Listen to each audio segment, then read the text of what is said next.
Bună ziua, dragii mei, și bine ați venit la Jamila Weekend Specials, unde gătim împreună rețete delicioase pentru weekenduri speciale. În această perioadă avem nevoie de idei bune, așa că astăzi vă voi prezenta o rețetă gustoasă de sarmale de post. Pentru această rețetă vom avea nevoie de varză murată, 1 kg de ciuperci, 500 de grame de suc de roșii, 2 cepe tocate mărunt, 100 de grame de pastă de tomate, un morcov răzuit, condimente specializate pentru sarmale delicat cu ingrediente 100% naturale, 200 de grame de orez, puțin cimbru uscat, o legătură de pătrunjel, 3-4 linguri de ulei, 2-3 linguri de foi de dafin, câteva boabe de piper și puțină sare. Pentru început vom tăia ciupercile în bucăți mici.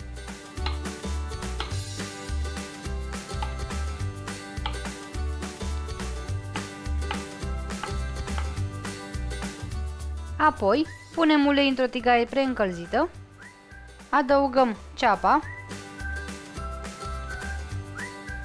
și morcovul răzuit, condimentăm cu puțină sare și gătim legumele până când se vor înmuia pentru aproximativ 5-7 minute. Când ceapa și morcovul s-au înmuiat, putem adăuga ciupercile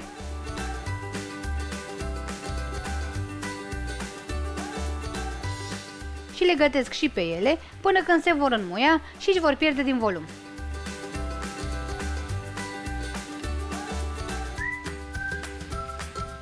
Când ciupercile s-au înmuiat și și-au pierdut din volum, putem adăuga condimentele specializate pentru sarmale delicat cu 100% ingrediente naturale. Printre ingrediente găsim boia de ardei iute, piper și măghirean, condimente foarte potrivite pentru sarmale și în plus nu conțin niciun ingredient nenatural. Amestecăm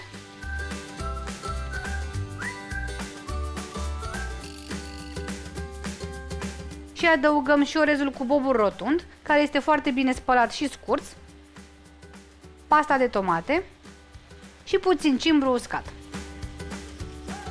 Adăugăm și puțină apă și mai gătim totul pentru încă 5 minute, cât orezul să fie pe jumătate gătit. Umplutura este gata, așa că putem adăuga pătrunjelul, amestecăm,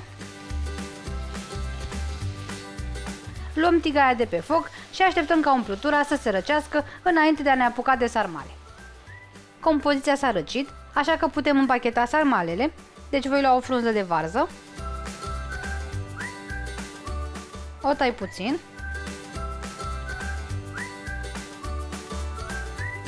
voi pune aproximativ o lingură de umplutură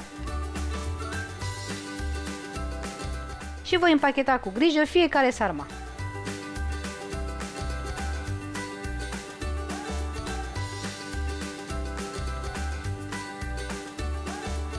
Voi continua în același fel până când voi împacheta toate sarmalele.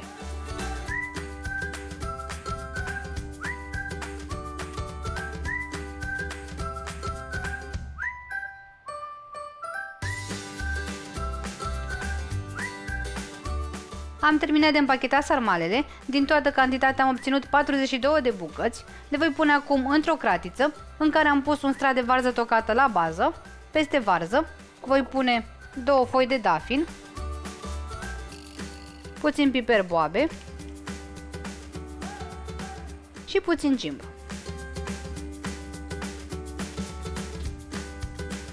Voi aranja apoi sarmalele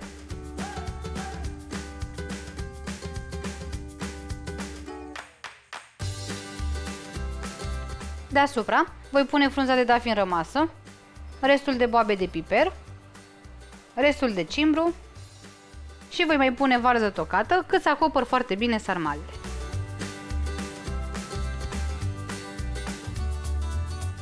Voi adăuga și sucul de roșii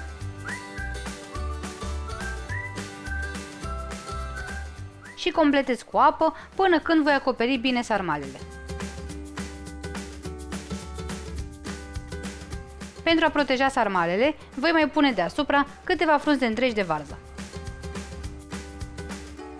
Voi pune capacul și voi da această cratiță la cuptor în cuptorul preîncălzit la 180 de grade pentru aproximativ o oră și jumătate sau până când sarmalele sunt gata. Le puteți fierbe și pe flacără, însă eu le prefer la cuptor. Sarmalele de post sunt gata, miros foarte, foarte bine, le voi lăsa acum să se răcească puțin, iar apoi le putem servi. Dragii mei, sarmalele gustoase de post sunt gata, s-au răcit puțin așa că am putut să le servesc, arată absolut minunat, sunt foarte gustoase, aromate, nu sunt deloc uscate și le puteți servi cu mămăliguță sau chiar cu smântână dacă nu țineți post. Sunt perfecte pentru perioada postului sau pentru cei care nu consumă carne, așa că sper din suflet să le încercați și voi cu prima ocazie și să vă placă. La revedere!